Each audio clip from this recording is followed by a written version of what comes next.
So you've talked a little bit about how, I mean, even the scene it came up with, like, in the club, there are, successful artists, talented artists, people who are just there. In this book, as you explore themes of commercial versus maybe like art for art's sake type of art, how much of that is exploring what was going on in the Regency period, and how much of that do you feel is kind of like reflecting or ruminating or processing your own experience today as an artist? Well, I think that I was definitely through the Flora William character processing a lot of what I've been experiencing so far in my career in traditional publishing. That there is this push and pull of like, do you want to make art or do you want to make money? Because sometimes you can't do both. Is the conundrum that we're faced with. And then the conundrum further is, and if you want to make money, it's not going to be very much. And if you want to make money, there's no guarantee that that's going to happen.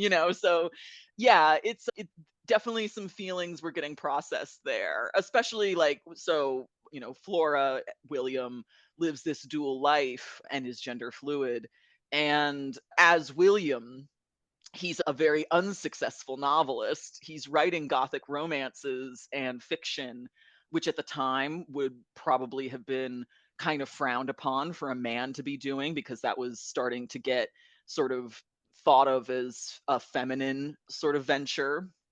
And he's doing it because he loves it, but it's not getting him anywhere. He's not finding the success that he needs, and as a sixth son of a minor family, he's not going to be able to support himself with just those writings.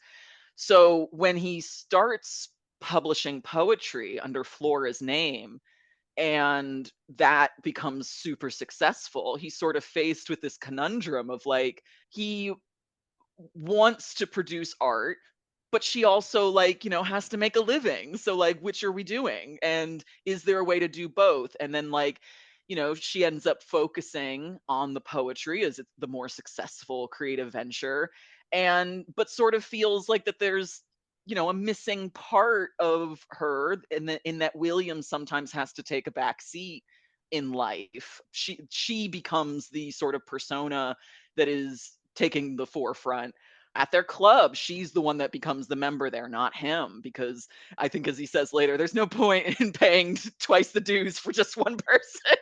Like, which is so real. So real. That man has bills, you know what I mean?